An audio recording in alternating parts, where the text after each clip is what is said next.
Yay, legit and all that stuff. I've always wanted to be one of those like influencers that like holds the the mic even though it's supposed to clip. I just think it looks cooler. Just gives me something to hold. Clearly, they think it looks cooler too To because do. they all do it. I'm wearing my comfy pants for this.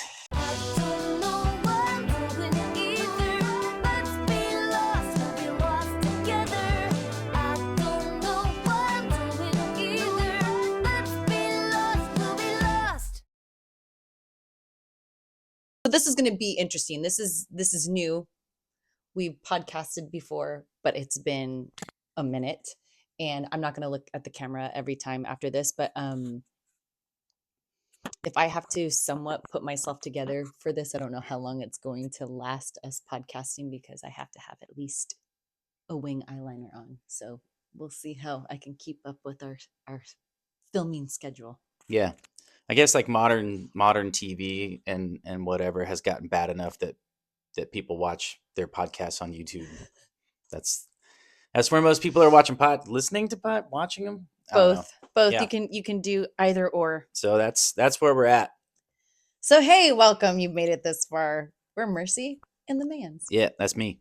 We talk music, lifestyle, but most of the time we talk about our experience with being musicians and gigging and all that good stuff. Yeah.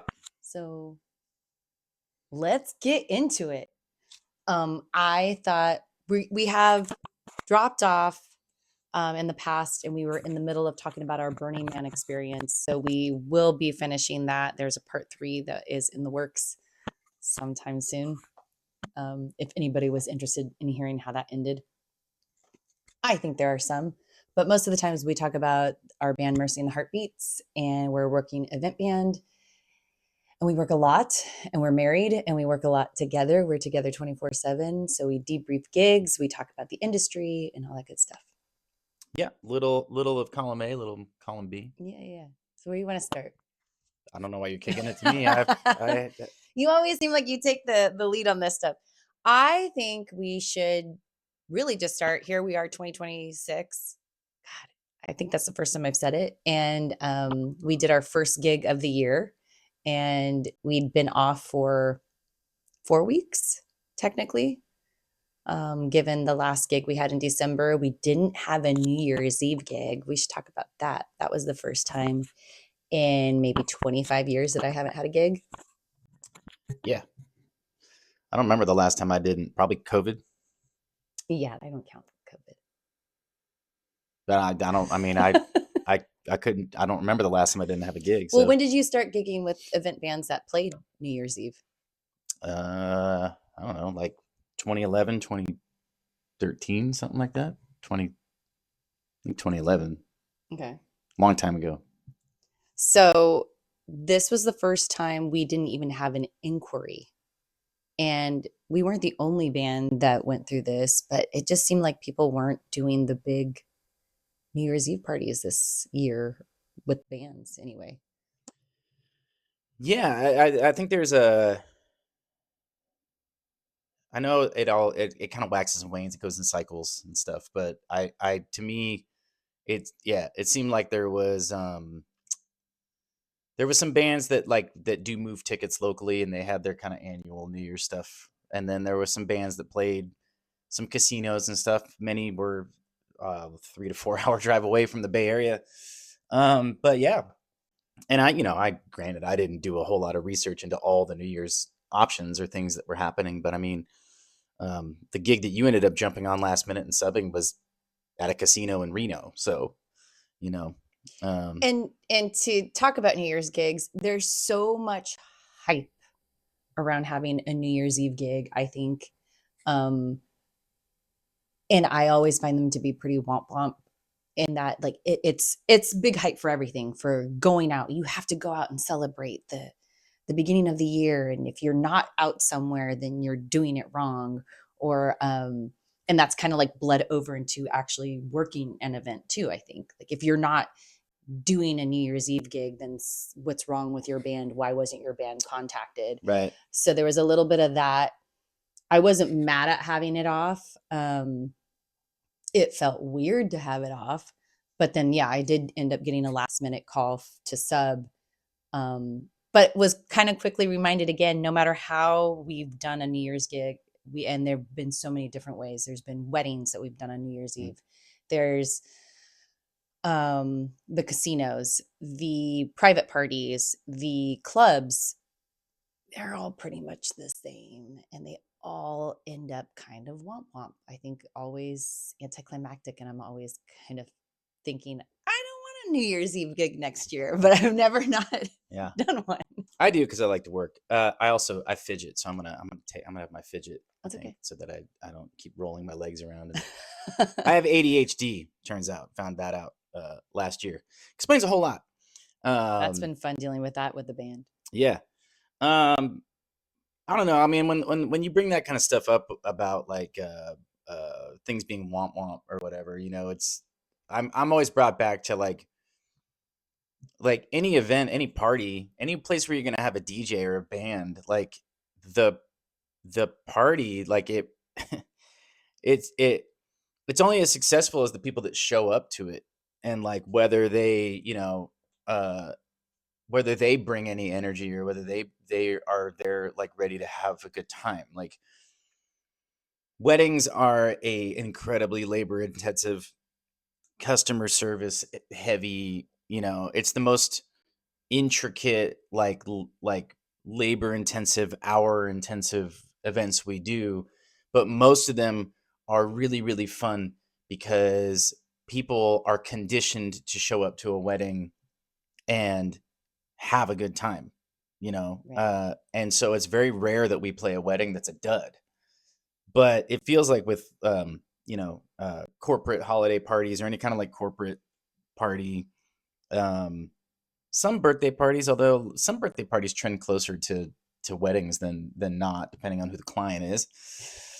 Um, Absolutely. but New Year's is the same thing. It's like, if you go to a New Year's event and you're expecting it to be like off the hook, crazy energy or whatever, and you don't show up ready to be an active participant, then like you can't be surprised when the party is not super over the top or whatever. Right. I mean, I think like some of the bigger like New Year's events that I've been to or witnessed, although I miss most New Year's stuff because I've been working.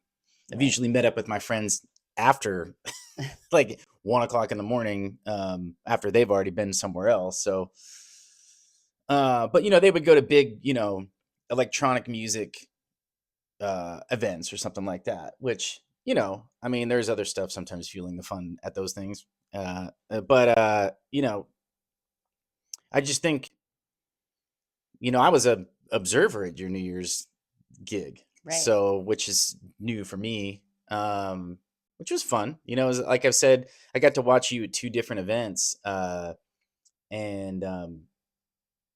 it's interesting to be in the audience. It's a good reminder of A, how good you are, but B, just what it's like to see a band, especially like a kind of dance cover event style band from the audience, because that's just not something I do. I mean, every once in a while, you and I will go catch a friend's band or something, but often like when we do that, they're playing a club or they're playing like a public facing event. Right. Um, and whoever's there is sort of like there for that band. So, um, but yeah, I feel like we played a very similar event last year, if I remember correctly. I think it was last year. Yeah.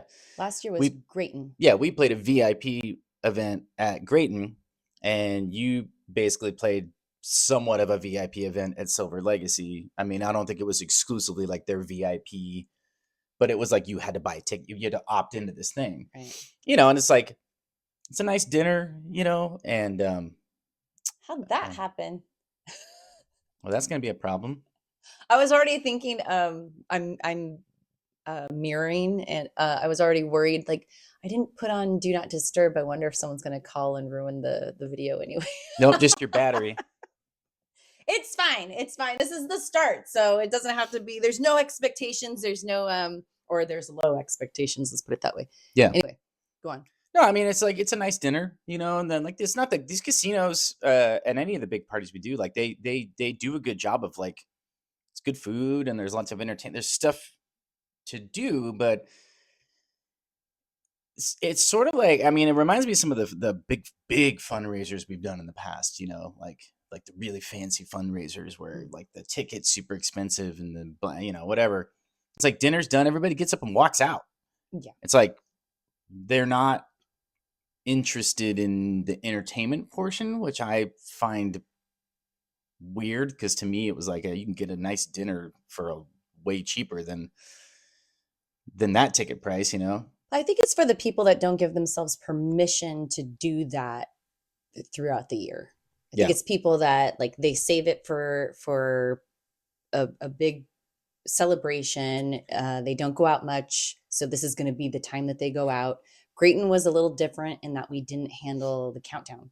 We were actually done before the countdown We went happened. out and played the countdown as a little like trio or Trio, whatever, and we did which it on the casino right, floor, and right. so it was like it was a completely different vibe. The times that we have done it in this capacity where we're in a ballroom, people have paid to be there, I've been surprised at the amount of people that don't make it to midnight. And so like it starts hard, or like we do the ball drop or balloon drop, or we got a story about the balloon drop. And then it's kind of like just done. Like then it clears out and everybody just like, oh, midnight, three, 3, 2, 1, Happy New Year. And then it's gone. Yeah. And so like this event that I did, I sat in with a band at Silver Legacy in Reno, and we did a dinner set, which had the majority of the people because they had to sit there and listen to us while they were eating. And then once the dinner was over, about 80% of the people left and never You came back. you yeah, but I mean, the thing is you guys had a packed dance floor first set and even sort of the second set. Mhm. But, you know, you guys did like 4 sets, and I don't Break know that's times were the way wonky. that it's carved up, or that's the way that particular band likes to do it. I'm not criticizing the band, certainly. Everybody has their way of doing things, but people sometimes get surprised or taken aback when I tell them how long our sets usually are. And to me, it was like that's the prime example of why we do it the way we do it because uh, the dinner finished, and then they brought these like kind of cabaret show dancers out for a song, which I felt They were not I very felt well bad. They introduced, were not well or introduced, but also like it just was like no response, like no acknowledgement that they were even performing. And then when they were done, yeah, like not even a courtesy clap. it was pretty dark. Although I found it pretty funny because they had the owners of the casino or some of the heads of the casino come up and you know they were Trying to trying to hype hype the them. crowd up. And they're like, "How about that prime rib? How about that lobster?" And just dying out there, and like nobody even like not a woo, or like yeah, like Yeah, silence. yeah. Um, and I also just found it just I was getting endlessly entertained by the like, "How about the mashed potatoes? You like the mashed potato?" Like I was like, you can go down the whole menu. Uh, Yeah. but then like you guys go on, and this is an event that band has done. Uh, I guess for a number of years, and Mhm. it's great musicians on stage, and a very good band leader who we know, and it's you guys go on, and I was like, oh man, they got a dance floor, like the whole dance floor was filled. Like you play like 40 minutes or whatever, and then you take a break, and that everybody leaves the dance floor, and you bleed out some crowd, and you come back, and then there's people, oh cool, the band's back, and like maybe you got 3/4 of the dance floor, and you play another 40 minutes or whatever, and then you take another break, and it's like then the third time you come back, there's nobody there, and it's like Right. it might have filtered out anyway. But you know how it is. The human. It's the same thing like when we played these weddings. Why we play the kind of long strung together sets because you risk losing people to the bar. You risk losing people to conversation in the back of the room. The second that they go like, oh, I could leave the dance floor, they run into somebody and they end up having a 20 Right. 25 minute conversation or whatever. And then like And it's something that has definitely come up a lot. I feel the most this past year, 2025, was the year of people pushing back on the long sets. Yeah, And they think they know better, which I find they're the well, client, so it's like whatever. But to me, it's also like it's it's just two different perspectives. I think you're definitely coming at it from a band leader, working musician perspective, whereas they are looking for the moments to be able to visit because people have come from a very long distance or something like that. They're not going to see them very often. that's what cocktail hour and dinner is for. But we did a lot of pre reception sets that weren't dinner sets, but we did a lot of the most I've ever done, like pre party sets this past year, where Did we played for like 35 minutes, 40 minutes right after cocktail hour, but right before dinner. And it felt so weird for us, but like people loved it and people no, it really worked. liked it. Yeah. And we were just like, we don't want this to become a thing because it doesn't feel good for us, the artists, to be feeling kind of herky jerky to a certain extent. Yeah, well, selfishly, as the person that puts the sets together too, you know, like when it's like, can you play 30 minutes before dinner, or can you play 25 minutes or whatever? It's like it's a very difficult set to put together because when I have 70, 80 minutes, 80-minute sets to like kind of do a whole arc and really like I know what songs are good to start with and what are good to end with and kind of fill in the middle and stringing stuff together. 20 to 30 minutes goes quick. Like Yep. you're talking about maybe 6 songs, maybe a few more, but like in that realm, Right. and that's like it's hard to string it together, I guess. But we will. Yeah, we did, And and we we have. do. It went. I mean, so the thing is, it You're went. going to hear our perspective Yeah. and what we are very strong opinions, but we will do whatever is asked of us, No, I and you will mean, never know that we are dying inside. it's not even You'll dying never inside. I know. mean, once we're there and doing it, it's fine, and it worked out great. Like people did really like it, and they danced, and it didn't affect the energy later. Um, I think the biggest issue comes with, there's like a max amount of playtime that we're sort of like contracting for. And the reason we're contracting for that max amount of playtime is because that's about how much we got in the tank on any given day. So if you're going to burn 30 minutes or 20 minutes or whatever before dinner, um, that's going to affect how long we can play after dinner. Right. So, like, and we want to, obviously, we're there to entertain, we're there to do our thing, right? So it's like trying to figure out how to make the time work without like having these huge gaps because, I mean, obviously I want the band to take a break, but you take a 30+ minute break and things get weird. Yeah, yeah, yeah. It's just not.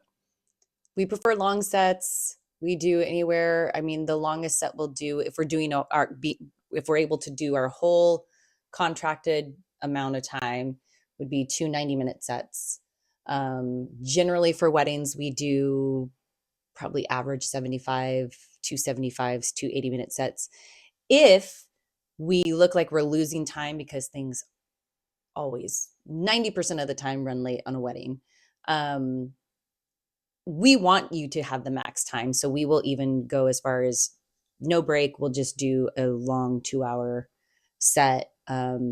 Maybe like maybe 2:15. I think that's only happened once this year in the last couple of years. I'm like by 2:15, I'm like toast. I'm done. I really try to avoid that, and honestly, it only goes that way if it's kind of like, well, screw it, we're already sort of like, Right. we're not gonna take a break now or whatever. But It happened at the one wedding where it was like 30 degrees. We were freezing cold. And that was the one where I was like, I cannot, like, we've got to call it. Let's like be done. I was dying. Um, I'm always kind of interested, though. I mean, getting back to your New Year's gig, and again, I really, the band sounded great, and great musicians. Everybody, I knew about half the band, I guess. And but I'm always kind of curious. Like, you got 3 singers. why not play longer set? You know what I mean? Like, Three singers, and I think I sang average two songs a set. like selfishly, I mean, like for me, like I mean, and granted, like I came up in a band, you know, I got dropped in the deep end with an event band that played. That's how I got into the kind of long set thing, Right. and we played loud and we played fast, and it was a very good education. But I got dropped in the deep end. I mean, the first gig I did with them was at the Britannia Arms, which, funny enough, I think your sister was there, which I didn't know that at the time, you know. No. Oh, that's funny. But I was seeing stars by the end of that show. Like I almost passed out. But then once I got like my stamina together, um, it always feels so weird to me and so short to me when I've played with other bands and it's been like, okay, we're gonna do 45 and take a break. It's like it Yeah. always feels so abrupt to me. And again, not a criticism. I know I'm disclaiming a lot, but I feel like some of these people are gonna see this, so I don't want them to think that I'm like criticizing them or whatever. It's just my philosophy is, you know, I mean, we Right, right, do right. long sets and it's just you and I singing. And so Yeah. sometimes when I see bands that have like 3, 4 singers, I'm like, well, does the bass player need a break? I mean, Right, right, right. It's a little different. But no, it was good. It was a good show. I was happy to be there. I got to sing songs that I don't sing in Mercy. And I actually had an opportunity to sub in another band earlier in the month of December, last minute, 24-hour notice kind of deal. And it was fun. No one calls me that often anymore because they assume that we're booked, and 9 times out of 10 we are, but I still like to get the call and I still like to be challenged and kind of um, be pushed a little out of my comfort zone, even though I don't like it in the moment, but I still get a thrill out of kind of like, how am I going to do, am I going to be able to pull this off? Do I still got the edge kind of thing? Um, I was not able to be completely off book because it wasn't songs that I, like I said, do normally, but well, I mean, that band, it was super fun. yeah, it's a band called the 85s, Marin County crew. Very, very good. Super fun. Super fun, I mean, super pro. they do a lot of medleys kind of like we do. So it does make subbing challenging. They also, I mean, they're an 80s focused band, but they're very much doing 80s stuff that not every other 80s band is doing, which is cool for me because it's a lot of stuff I like. Like, I don't really need to hear anybody do Don't Stop Believing, but it's fine. Everybody does it. Um, but, you know, they were doing like the English Beat and the Police and stuff like that. So I don't think it would have been fair to expect you to be off book, but also you did a great job. And it was one of those things again, like I was reminded, I'm like, you should be getting more of those calls, even though we're busy. I think everybody assumes we're busy. Like somebody, I just texted with somebody and they're like, oh, I assumed you were busy. I actually need a drummer on some stuff. And I'm like, why wouldn't you just like, don't What assume anything about you me, know what they man. say You about know? assumptions, Yeah. about It's like, assuming. costs you nothing to text me and see if I'm available.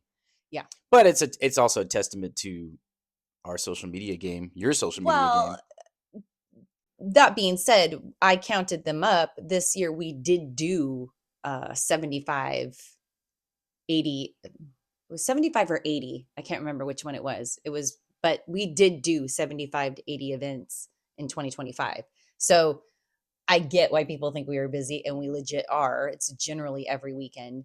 But still, like, I just want to I like to know, for me, for validation, I like to know that I'm even thought of, and that if there's a possibility that you would think that I'm available, that you would want me to come in and step in and help.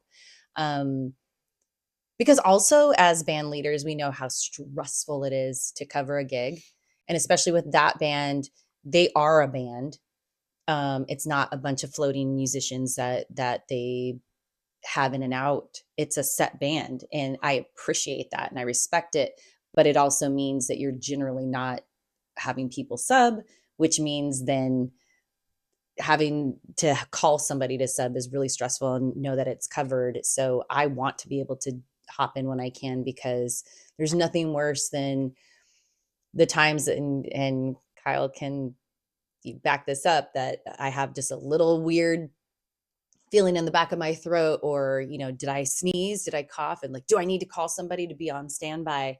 And I have tons of people that I've called that I have put on hold for 5 days, just in case this manifests into something bigger and I can't sing by um, just because of how stressful it is. And I don't want to have to like try to figure out who to get last minute, because we also have a lot of medleys and arrangements that are hard for someone to just drop in. And that's just not fair to anybody.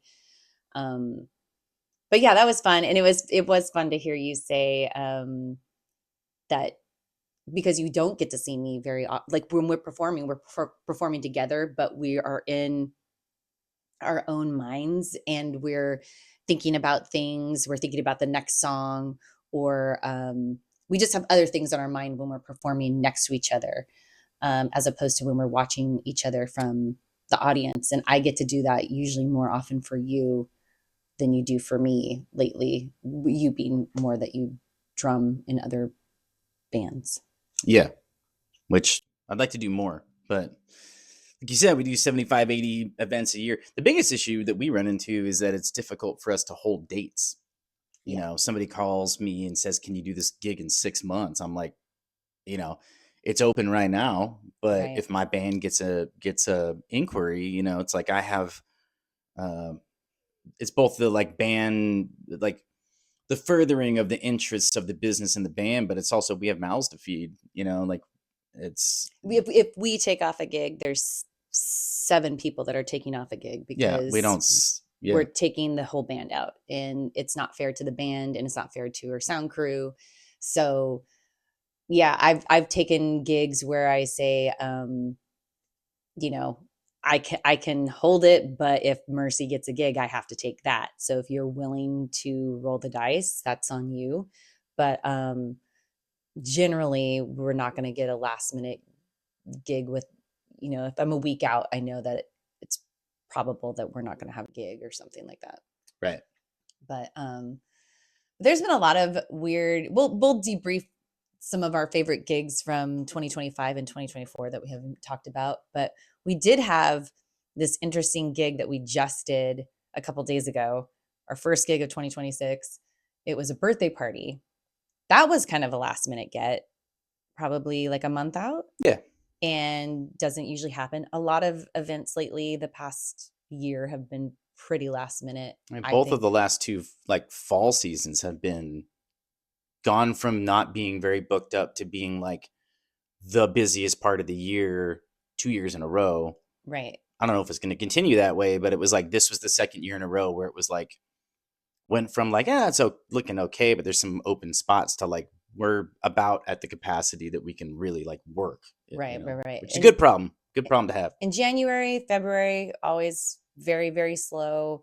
March usually starts picking up. March is kind of pretty okay for us, but January and February are always slow. So to get a private event on a January Saturday was pretty great. But it was a birthday party, and right away, when they say that the guest count is max 35 people, I immediately because 35 people is nothing, and anybody that performs knows that the bigger the crowd, the easier the gig, the better it feels. But if you have 35 people, you feel super exposed, and just like, what's it going to be like? How's the party? It was his 60th birthday party, which I want to know what he's doing, because he didn't look like he was over 40. I was like, they're lying. Like, he looked so young. But we were supposed to play a couple dinner sets, 2 dance sets. Again, they wanted small, short sets. Fine. Kyle's our master song list, set list guy. We'll have to talk about that more in another podcast episode. But we also had a sub drummer who hasn't played with us in 4 or 5 years, who Yeah. is amazing. And the weirdest gig. Great. It was a great gig. They seemed very appreciative and really nice, but I think this is the second time ever that we've had Mercy that about half hour before the end time, we had the the birthday person come up and go, "We're done now.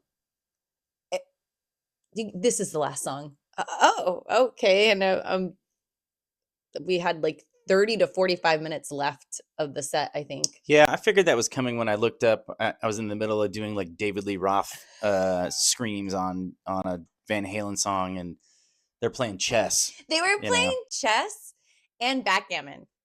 yeah, There was nobody there thinking man's game. at the most, I think all night, the most people on the dance floor at once was maybe 8. Well, but that's the problem. That's not the problem, but that's the challenge of events. So the reason that you, I think, and me get a little like when it's a low guest count is because, like, yeah, if you got 100, 150, or you're playing a big corporate party and it's 700, whatever, you're playing the percentages. It's like, well, if only 25, 30 people, 30%, 25, 30%, or even up to 50% of the guest list dances or participates, still that's a full dance floor. I mean, 75 people on a dance floor is like pretty full, Right. assuming you're not playing like the Bill Graham Civic or something, just huge floor. But Which could happen. yeah, hey, call us. But if you're playing a party where there's 35 people and only 20, 25% feel like comfortable enough to dance and participate, that's like, I'm not good at math, so don't hold me to this, but yeah, that's how you get like 10 people on the dance floor. Not And I enough. only really need one, but it's like if you're 10 people on the dance floor and like say 25 people are like doing other stuff, like those 10 people, the second that they're kind of like, oh, okay, yeah, well, that was fun, you know. 50% of the time on this gig, there was one person on the dance floor. Yeah. And And I again, appreciated yeah. her.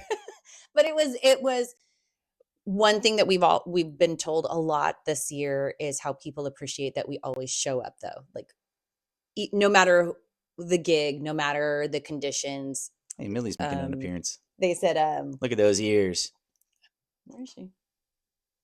They said no matter what, you guys show up and show out and so I was just like again like this is what I'm here for. It doesn't matter that there's this many people. I have to still give my best performance and give my and like showcase us in the best way possible because one, we don't know that one person that's going to be there that wants to hire a band in the future. There's also the staff that's there. There's the planner. There's the other vendors. There was a photographer that was there. There was the venue staff. Um, it matters. It really matters. You can't ever, and I get so upset when I see this, but you can never phone it in. You can never like roll your eyes, which we've I heard mean, stories about that and yeah. everything. That there could be all these things going on there. There's always going to be challenges. There's always going to be some kind of challenge, but you're still there to give a performance and to do your best. And again, like if I start shutting down, then it makes the band shut down around me. And then if I'm the person that has to care the most first and bring kind of everybody along with me, and that's hard sometimes. Um, Sometimes we feed off of each other. Sometimes I'm looking at him and I'm telling him like, knock it off, as I walk by, or suck it up. And um, but a lot of that is just because I've had that much more experience. And it's not always because it's come from a great place. I've told you the conditions that I've had to uh, work through or what I've been praised for in my past and thinking I would never make my kid work through that or XYZ. That's a whole other story. But it was so we ended it 30 minutes early. We didn't even do our second dinner set. It was a really easy gig, all things considered. Yeah. Top notch crew. Like the planner was somebody we worked with before. Awesome. But again, like you said, for stuff like that, it's like we're hired to play. We're hired to entertain. Um, our work is not contingent on people giving us positive affirmation and dancing and whatever. I mean, Our shoot, drummer had to drum. Is that how you'd say that? Like play. play Yeah. at like 20% his volume. Like Yeah. he could have I was teasing. I was like, you could just play on your lap. Like he could have patted on his lap louder than he was being told he could play. And we did basket case Yeah, at probably. 20% volume. I know you probably, yeah. He's like, we shouldn't do this one, right? I'm like, yes, we should. But I wasn't singing it, so it Yeah, was easy for me to say. yeah, that was fun. It It was was a fun. I special like doing that request. one. I don't care. I don't care if nobody's on the dance floor. I'm still gonna do it. Yeah, We honor the requests. but well, I mean, no, but what you're saying is holds a lot of water, which is like, I mean, sometimes the entire like corporate party season that we do in December, you know, everybody's having their holiday parties. It's like we might be in one room of an event that's an entire. We played the Academy of Sciences this year, and we were one room of, you know, they had the whole The whole, facility pretty yeah. much. They had a silent disco and they had an aquarium experience. They had, you know, people are coming in and out, moving in and out of the room. Now, granted, we actually did get them, We got them. which is, But it took a whole first set. yeah, but you can't, like, I mean, like what you're saying, you can't be like, nobody's in here, this is stupid, or everybody's just staring at us, nobody's dancing, this is stupid. Like, your job is to entertain, your job is to perform, and, you know, like, of course you could say like, well, you got to read the audience, maybe change your songs or whatever, but I don't. I think that's a foolish kind of. It's a hard thing. Like, we're usually working off somebody's song list. We were working off of a very specific song list. There was a theme. We were honoring the theme. Yep. We were sticking to it. So, like, what are we supposed to do with that? I mean, it happens at weddings too. There are times that we offer our opinions, our professional opinions. We're vetoed. Fine, we're going to do what you ask. But I mean, how many times has certain requests, you know, emptied the dance floor and More we often knew than it was not. going to happen, but Yeah, it's more like often than not. those are the times that we kind of look around and go like, can we just end this now? Like, how long do we suffer through this? Yeah. But yeah, I had a great time. I was just glad to be back. It was a good kind of low risk gig to kind of come back to at the beginning of the year. It definitely felt like it would have been easier had it been a bigger crowd because we were pulling back because of the sound being so. I mean, and there are only 35 people, so there's not a lot of people absorbing the sound. It was a very empty open room. Yeah. A barn, if you will. So very, very exposed, and just kind of like a good, like, okay, this is a good jumping off point for 2026. And it can only go up from here. Yeah. So I think this is a good place to start. Yeah. I'm good with this. Yeah. I keep looking at the screen instead of the. I'll get it together. I don't. I needed a jumping off point for this because this is going to be my first time editing a podcast. Um, so I think keeping it short and sweet and just saying like there's going to be more to come. And if there's any questions you have, and a lot of times I take it for granted that people understand what it is we do. And I think that people won't care. And I'm always pleasantly surprised at the DMs that we get asking about equipment, asking about behind the scenes, asking about just lots of stuff, how we manage our relationship within the confines of running a band together and everything. So feel free to send us messages and ask questions, and we'll answer them. But yeah, I'm excited. I've been trying to do this for about a year to get this back up. So we're back. Did you miss us? I think you did. Yeah.